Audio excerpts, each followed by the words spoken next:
IPS అధికారి సంజయ్ కు ఈ నెల 23 వరకు రిమాండ్ పొడిగిస్తూ విజయవాడ ఏసీబీ కోర్టు ఉత్తర్వులిచ్చింది. మరింత సమాచారం మా ప్రతినిధి జయప్రకాష్ ని అడిగి తెలుసుకుందాం. జయప్రకాష్, చెప్పండి, ఐపీఎస్ సంజయ్ రిమాండ్ పొడిగింపుపై మరిన్ని వివరాలేంటి? రమ్య, ఈ రోజు ఐపీఎస్ అధికారి సంజయ్ కు రిమాండ్ గడువు ముగియనుండటంతో ఈ రోజు విజయవాడ జిల్లా జైల్లో ఉన్నటువంటి సంజయ్ ను విజయవాడ జిల్లా ఏసీబీ కోర్టుకి తీసుకొని వచ్చారు. ఈ రోజు కొద్దిసేపటి కిందటే ఆయన్ని కోర్టులో ప్రవేశపెట్టారు. కోర్టు విచారణ జరిపినటువంటి కోర్టు రిమాండ్ ను పొడిగిస్తూ ఉత్తర్వులు జారీ చేసింది. ఈ నెల 23 వరకు ఆయన రిమాండ్ ను పొడిగించింది. ఇందులో ప్రధానంగా ప్రభుత్వ నిధుల దుర్వినియోగం కేసులో ఏసీబీ అధికారులు గతంలో మొదట విజిలెన్స్ అధికారులు విచారణ జరిపి ఓ నివేదికను ఇచ్చారు. అందులో ప్రభుత్వ నిధుల దుర్వినియోగం జరిగిందని తెలిపారు. సౌత్రికా టెక్నాలజీస్ దాంతో పాటు మరొక కంపెనీకి సంబంధించి 2 కాంట్రాక్టులు వేరువేరుగా ఇచ్చారు.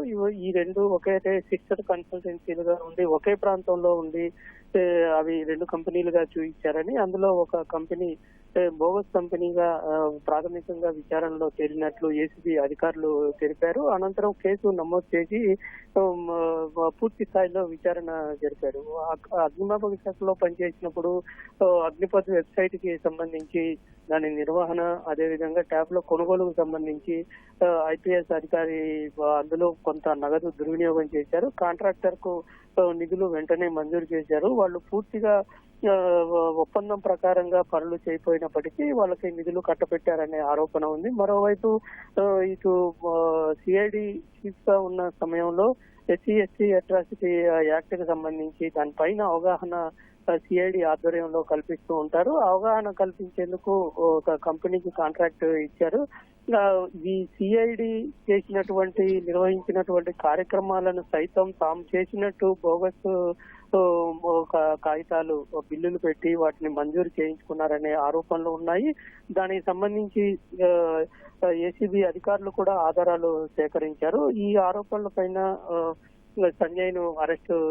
సంజయ్ హైకోర్టులో వెళ్లి ముందస్తు బెయిల్ తెచ్చుకోవటం, ఆ ముందస్తు బెయిల్ రద్దు చేయాలని ప్రభుత్వం సుప్రీంకోర్టుకు వెళ్లిన తర్వాత ఆదేశాల ప్రకారం సంజయ్ ఏసీబీ కోర్టులో లొంగిపోయారు. అనంతరం విజయవాడ జిల్లా జైలుకి ఆయన్ని జ్యుడిషియల్ రిమాండ్ కు తరలించారు.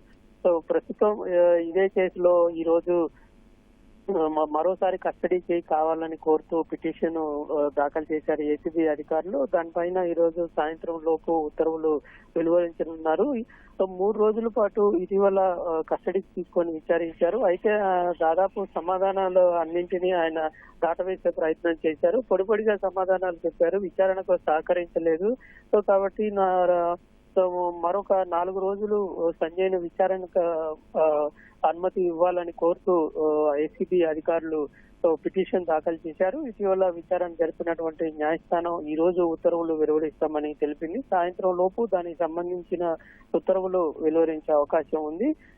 ఈ రోజు రిమాండ్ గడువు పైన ఈ రోజు కొద్దిసేపటి కిందటే ఏసీబీ కోర్టు గడువు పెంచడంతో మరికొద్ది సేపట్లో భోజన విరామం తర్వాత ఇక్కడ నుంచి విజయవాడ ఏసీబీ కోర్టు నుంచి విజయవాడ జిల్లా జైలుకి సంజయ్ను తరలించుతున్నారు.